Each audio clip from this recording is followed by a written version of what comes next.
자, 오늘은 Two Dimensional Kinematics에 대해 배워볼 거예요. 저번에는 One Dimensional Kinematics라 해서 Y축에만 적용하는 모션이나 X축에만 적용하는 모션에 대해 살펴봤었죠. 이번엔 Y축과 X축을 모두 고려한 모션에 대해 한번 살펴볼 겁니다. So today we're gonna learn about two-dimensional kinematics, and last time we looked at motion acting on only one direction, which could be Y side, or which also could be X side. But in this unit, we're gonna learn about motion acting on both direction. Okay, before we go into deeper concept, 우리는 하나의 assumption에 대해 알고 가야 되는데, motion in two dimensions can be modeled as two independent motions. This means that when there's a motion in two dimension, for example, it's moving vertically, then we can see it as one vertical motion and x vertical motion separately. I mean x horizontal motion separately. 무슨 뜻이냐면요. 가정을 한번 해볼게요. 이렇게 아이스하키에 퍽이 하나 있어요. 근데 이게 x축으로 이동해요. 근데 여기 acceleration이 가해져서 점점 속도가 빨라지다 쳐볼게요. 그럼 이게 y축에 영향이 있을까요? 사실 없어요. 왜냐하면 벡터는 서로 perpendicular 할 때 영향을 끼치지 않거든요. 근데 x랑 y축이 어떻게 보면 perpendicular 하잖아요. 그래서 x축에만 작용하는 모션은 x축에만 작용한다 볼 수 있고 y축에만 작용하는 모션은 y축에만 작용한다 볼 수 있는 겁니다. Then, using this concept, we can apply onto the uniformly accelerated motion, which is what we looked at last time.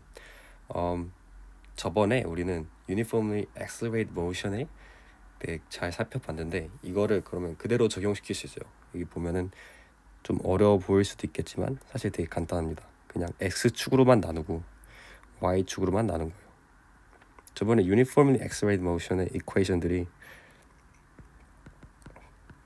이렇게 됐었잖아요. 이런 식들을 그냥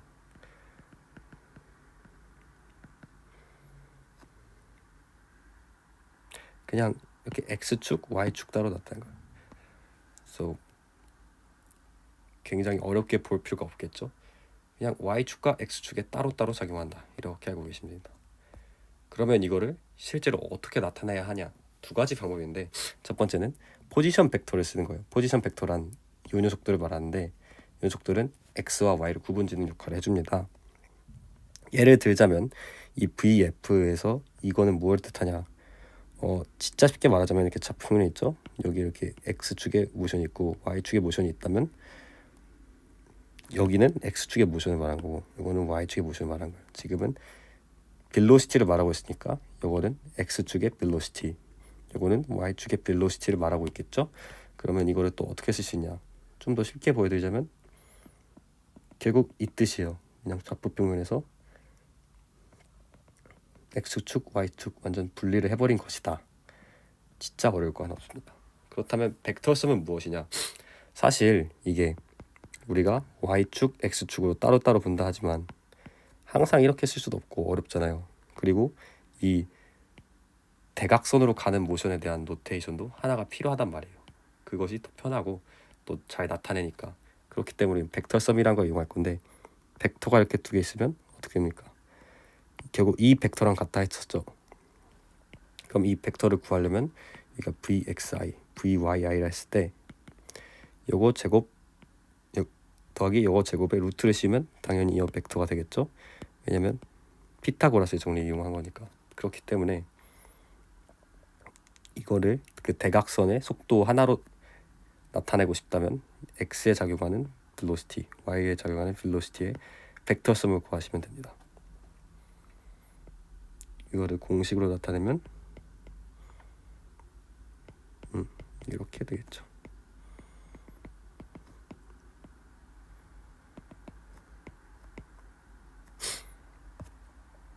자, 그러면 이것들을 기억한 다음에 프로젝타일 모션에 대해 얘기해 볼 건데 저번에 아마 원 다이멘셔널 키네마틱스에서 프리폴을 배웠어요. 프리폴이란 무엇이냐?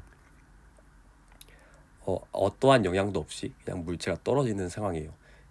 이 떨어지는 상황일 때 우리는 지구의 중력의 영향을 받아서 g라는 컨스턴트, 그러니까 gravity constant의 속도 acceleration을 그대로 봤는데 g는 무엇이다? 약 9.8 정도 된다. 이게 무슨 뜻이냐 하면은 어떠한 물체가 떨어질 때 작용하는 acceleration은 9.8m 세컨드 제곱밖에 없다는 거예요. 그 9.8m per second 제곱. 그래서 프로젝타일 모션에서는 어떠한 모션을 던졌을 때 작용하는 힘이 이 프리폴의 g밖에 없다고 가정을 하고 에어 리지스턴스가 없어서 이 액셀레이션이 변하지 않는다는 걸 가정을 합니다. 이렇게 되면 어떻게 되냐? 자, 여기에 물체가 하나 있어요. 물체를 하나 던진다 해볼게요. 그러면은 y축에 작용하는 액셀레이션은 g겠죠. 하지만 처음 벨로시티는 vy이에요. 그러면 vy이에서 g를 t를 곱하면 vf가 되겠죠. 하지만 x 보면은 g는 항상 밑방향으로 작용하고 y축에만 작용하는 힘이에요. 애초에 중력이 y축으로 우리를 잡아당기니까. 그렇기 때문에 x축에 작용하는 액셀레이션 하나도 없어서 x의 벨로시티는 항상 일정합니다. 그래서 이거를 조금 더 세분화된 이퀘이션으로 한번 나타내 본다면, 우선 아까 여기서 이렇게 여기 이 벨로시티를 가지고 이게 던져진다 했죠. 던져지거나 쏘아지거나 사실 상관은 없어요. 근데 그러면 여기 이 세타각이 있잖아요. 이 세타각을 통해 우리는 vxy랑 vyi를 나타낼 수 있습니다. 왜냐면 이 vy 벡터는 사실 여기에 있는 거랑 다를 게 없기 때문이죠. 벡터니까. 그러면은 이 vxy는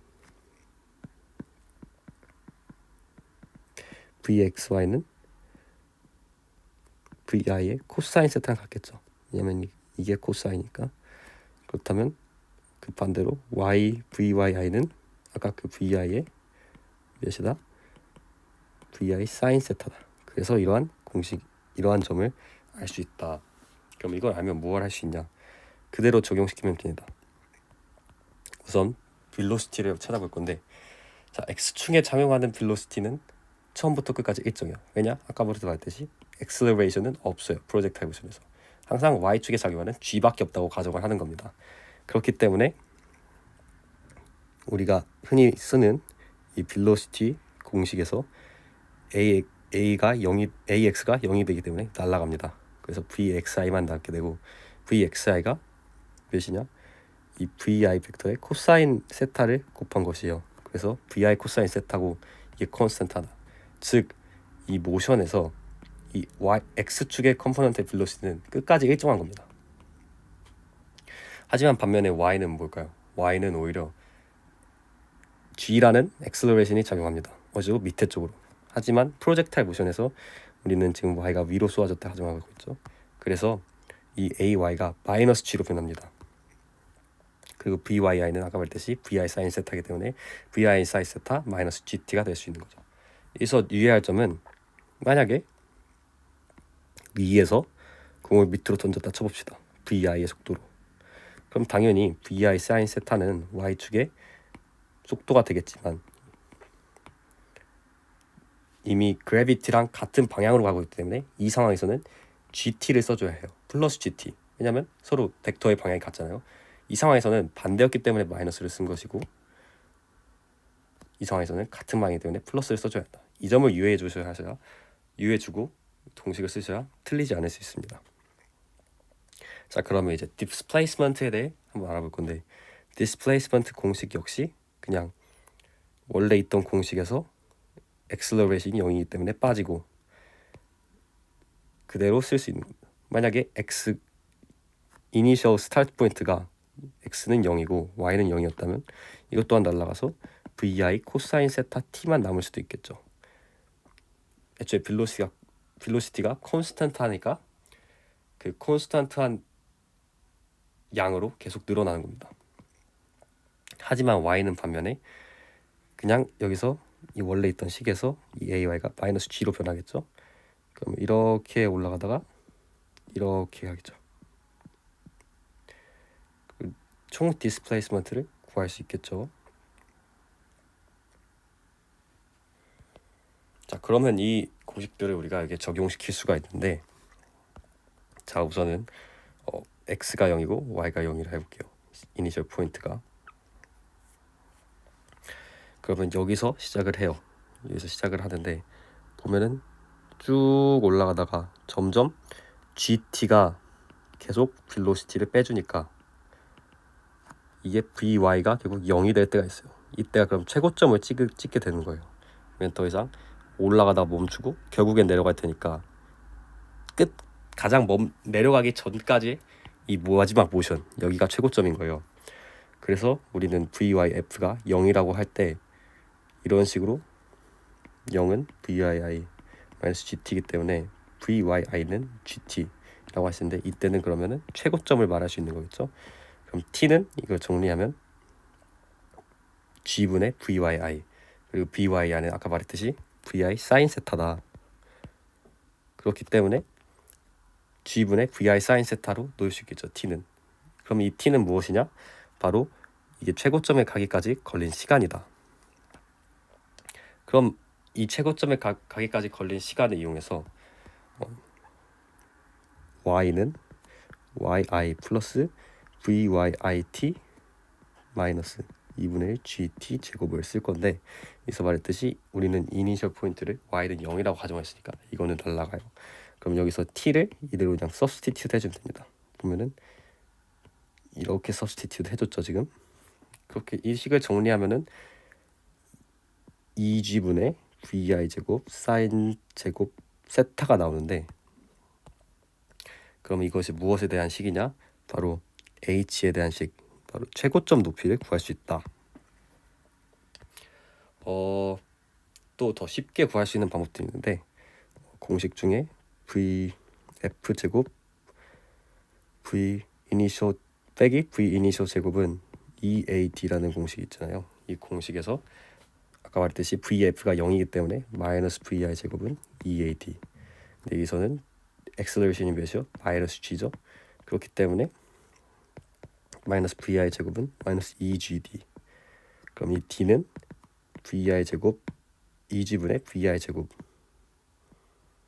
근데 이거 뭐냐? 이게 사인, 이게 Y 컴포넌트만 적용하니까 VI 사인 VI 제곱 사인 제곱 세타 이런 식으로 구할 수 있다. 그러면 이거보다는 이렇게 하는 게 훨씬 구하기 편하겠죠. 그래서 이 D는 뭐다? H다. 맥시멈 하이트를 구할 수 있는 겁니다.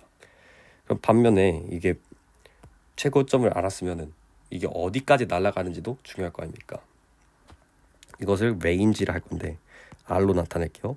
이 레인지는 이렇게 올라갈 때 동안 걸린 시간, 내려갈 때 걸린 시간만큼 이동을 할 거 아닙니까? 왜냐면 결국 다 내려간다면 더 이상 움직이지 않을 거니까. 그렇기 때문에 ET를 쓸 거예요. ET.